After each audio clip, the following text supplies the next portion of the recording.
At first, this girl looks like a mid-noble lady, hella rich. Then her fiance publicly dumps her. She doesn't cry. Nah, she would win. The series starts in a room full of jerks. It's a ball, and amongst all these annoying noblemen is a girl, Scarlet. All eyes seem to be on Scarlet and Prince Kyle, whose face, I must say, looks rather punchable.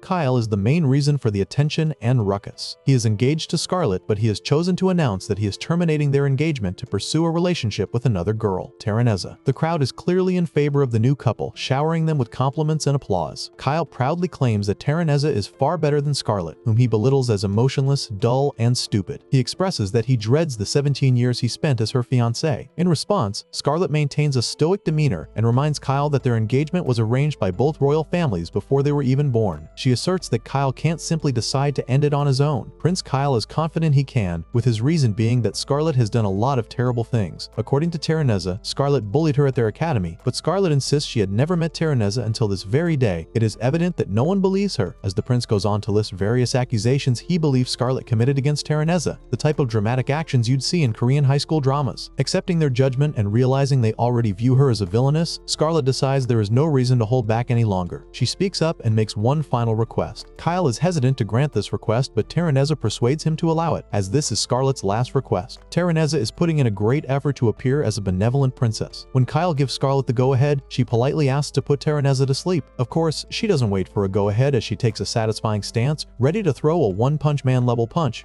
I don't always fart, but when I do.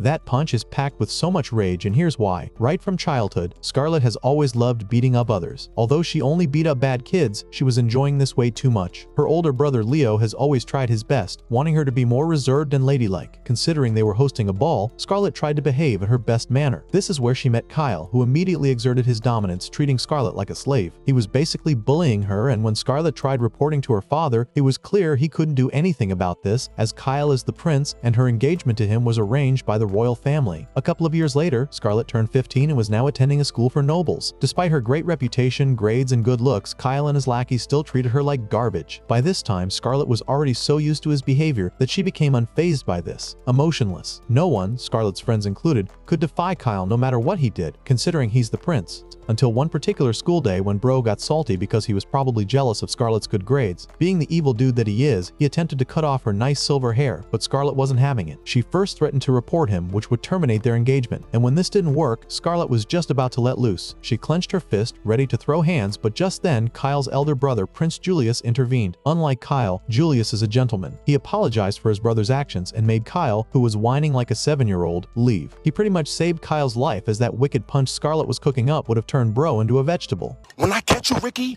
Ricky, when I catch you, Ricky! Ricky, when I catch you, Ricky!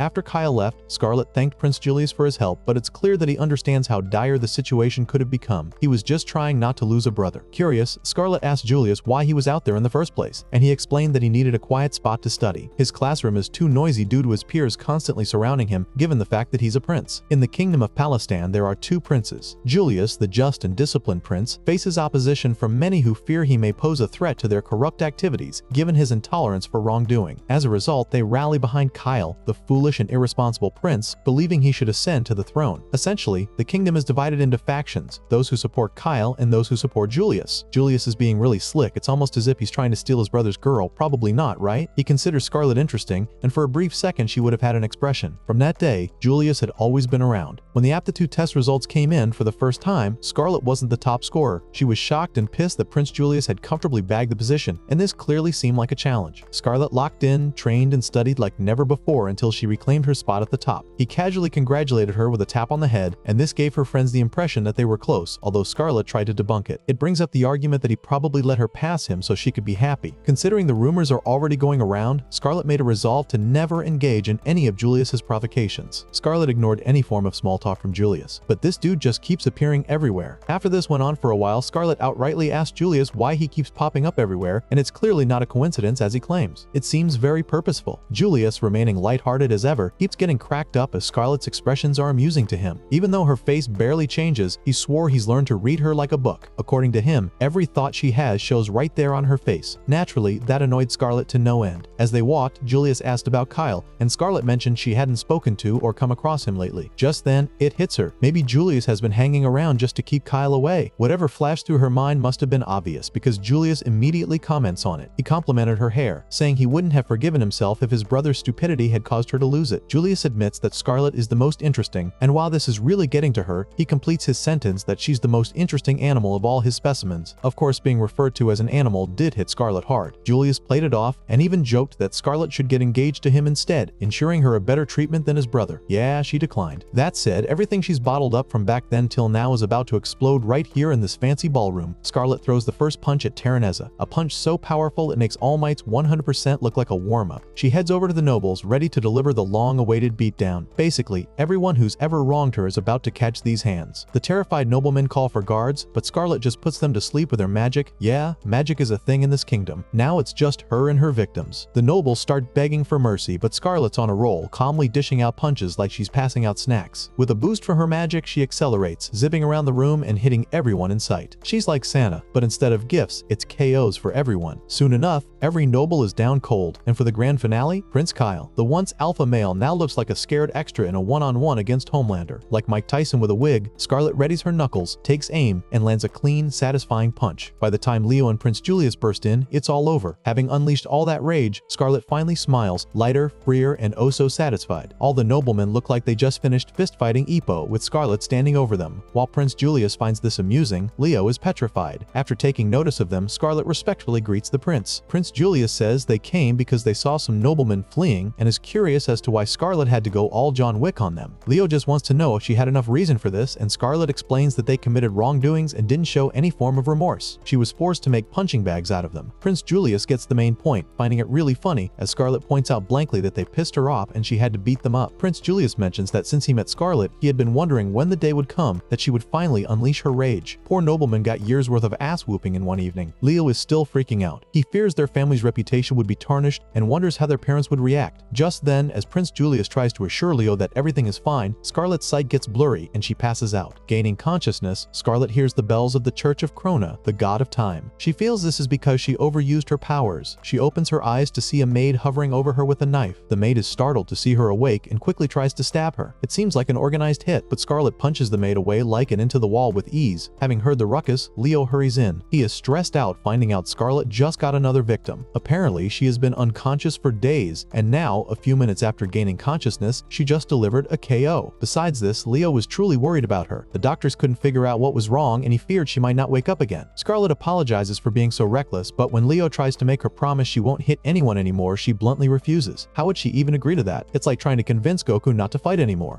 Ain't gonna happen.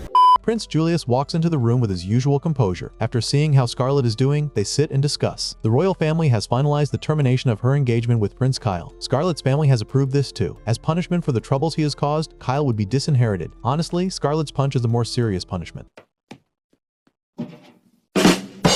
Prince Julius mentions that there have been rumors of illegal slave trade in Prince Kyle's faction. They have to curb this. Scarlett asks if she's going to be punished, and Prince Julius assures her she won't. The royal family considers her indispensable. Prince Julius mentions that she will have to remain single until the domestic issues are settled, but on the bright side, the news of the beatdown she delivered has spread around. She's like a legend, although they totally exaggerate her tales. Once again, Leo gets worked up as Scarlett has been given a new grim nickname. Prince Julius reveals that there will be a lot of replacements, as the people involved in the illegal acts are important people. Their main target is a nobleman named Godwin, and Julius mentions how important it is that they deal with him. Leo says the king and Prince Julius suspect there's someone pulling the strings, someone behind everything, and they formed a plan to shut everything down and serve justice at once. An organization, the Crown Investigatory Office, was formed to carry this out, with Leo being the head. Scarlett inquires if the reason Leo has seemed troubled of late is because he has been rolling with the prince, and Prince Julius points out that Leo is this way most likely because of the trouble she has started. It's actually the combination of them both. Poor Leo. Prince Julius goes ahead ahead to introduce the dude who snitched on Godwin. He mentions that their organization deployed an agent to go undercover and do undercover stuff. What do you mean by that?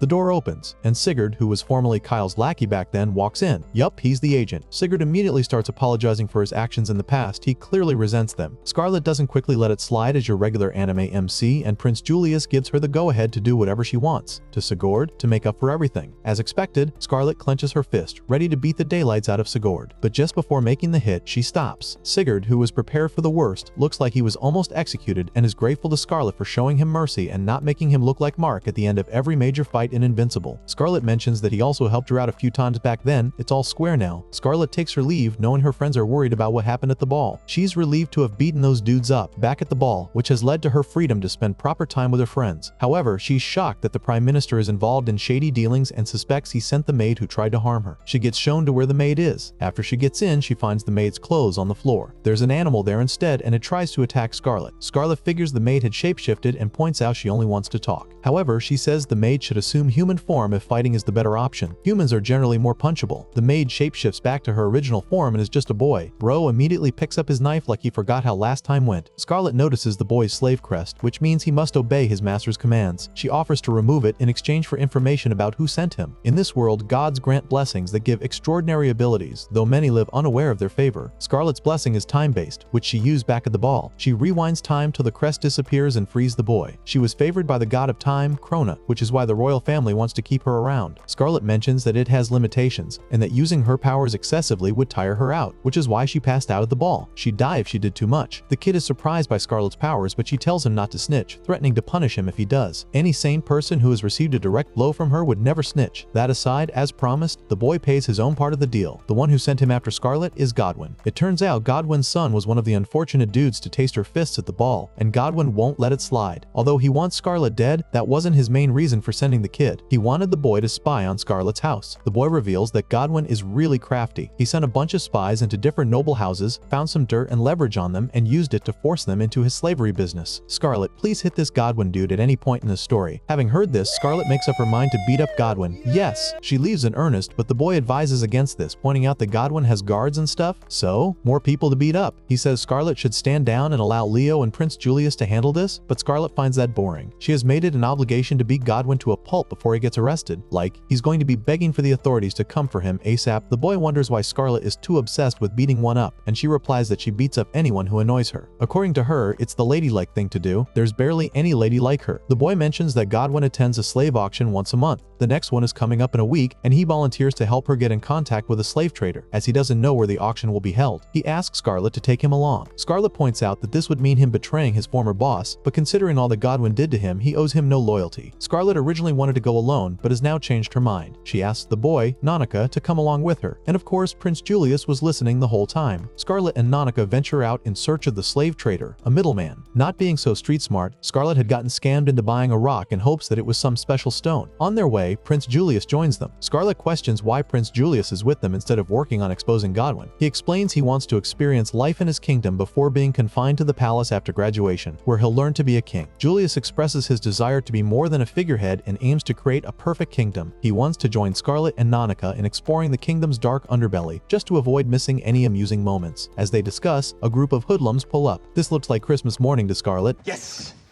my turn, assholes.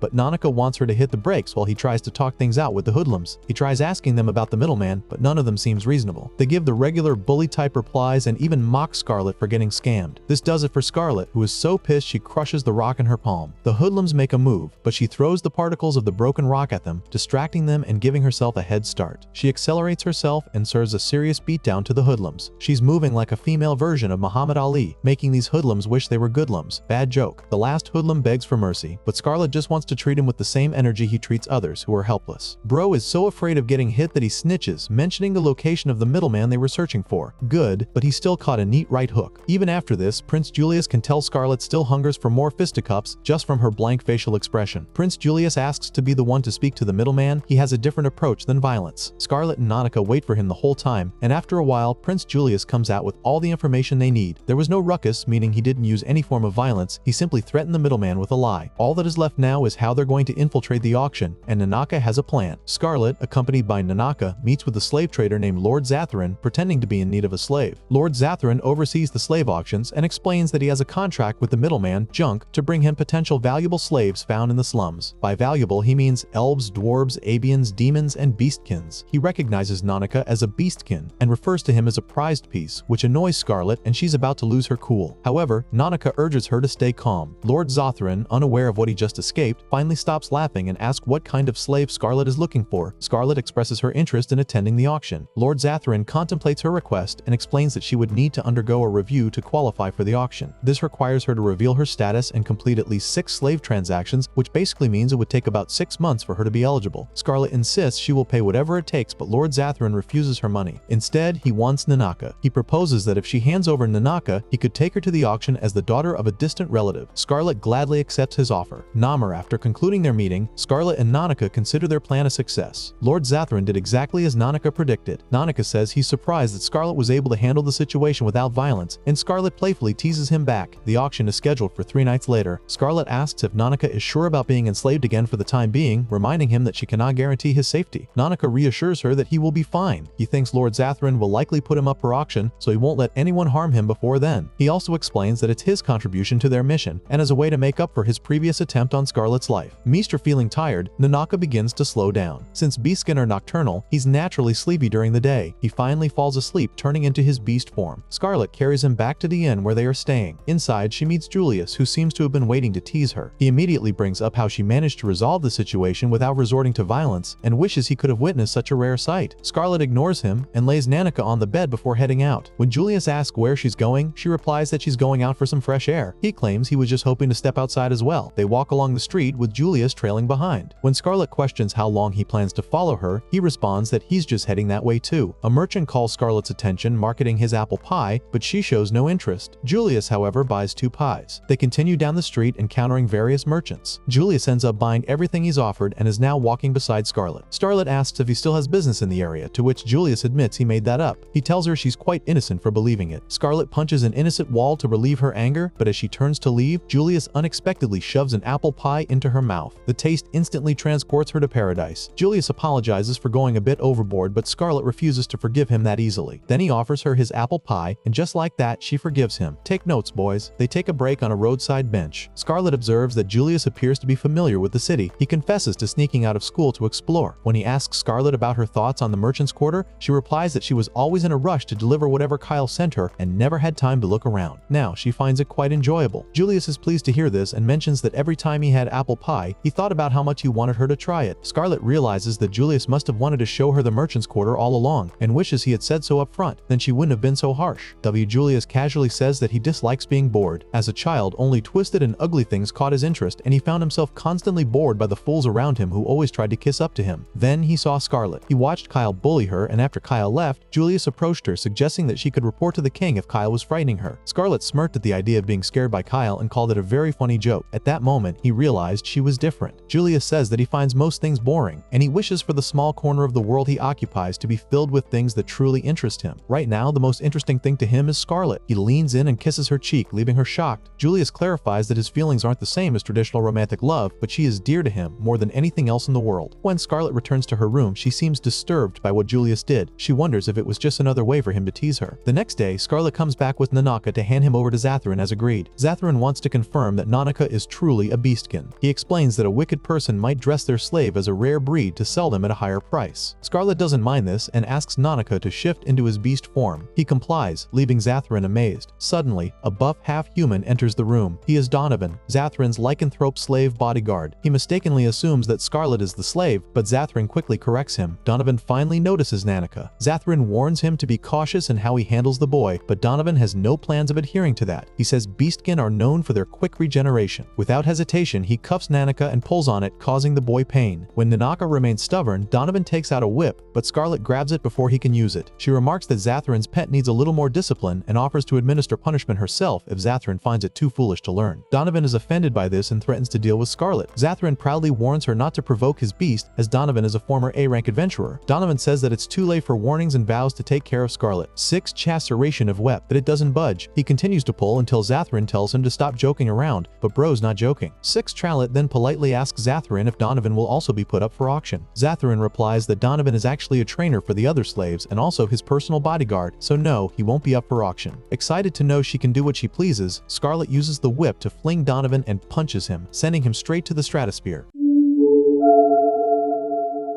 My guy thought he was him. He found out. Finally feeling satisfied, she helps Nanaka out of the collar and heals his wounds. Then she hugs him and promises to come back for him. She asks Zatharin about how much she owes for the broken window, but Zatharin says she doesn't have to pay. Instead, he thanks her for helping him discipline Donovan. He now takes her seriously. Number after Scarlet leaves, she finds a familiar carriage and Leonardo steps out of it. He had been searching for her all over the city until Julius snitched. At the palace, Leo becomes upset upon learning about the plan. He thinks it's reckless and refuses to allow them to proceed. Julius asks what Leo discovered from his investigation, and Leo produces a pile of papers filled mostly with shallow information. Scarlet informs him that the auction is just 2 nights away, which causes him to panic and start formulating a plan. Meanwhile, Scarlet and Julius exchange glances. Julius finally speaks up, saying he doesn't have any apple pie if that's what she wants. However, he offers to send a servant for it. Scarlet is offended that he thinks she's a foodie. Nina Leonardo wants to begin planning for the auction and asks Scarlet to go home, but she declines without hesitation. Leo is frustrated by his stubborn sister. He asks if her refusal is because she wants to hit Godwin, and Scarlet replies that since the night her engagement was broken, she has stopped holding back. She says she has always wondered why it seems the world is designed to make good-hearted individuals suffer while the wicked prosper and can't be punished by normal means. As a result, she concluded that self-serving greedy nobles are the most satisfying to punch. While Leo becomes more frustrated, Julius finds it amusing. Misa Leo gets angry at Julius for supporting Scarlet. He thinks it might have been acceptable when she was a child, but now, if she fights her way through the noble classes, it will ruin their family's reputation. He believes Godwin is connected to Vanquish. The Vanquish Empire is a neighboring territory governed by dragon riders. There have been attempts at peace talks, but no progress has been made. Leo explains that he suspects the Vanquish Aerial Corps and the Red Sky Dragoons have been in contact with Godwin. Meanwhile, Godwin has heard about Scarlet and how her actions at the ball disrupted their plans. He hires someone to deal with her. Later, someone presents him with a gun as a gift from Goddess Palmia. Godwin is initially unsure what it is, but after being shown what it does, man's impressed. Terraneza is quite excited about the gun and urges Godwin to use it mercilessly against anyone who stands in his way.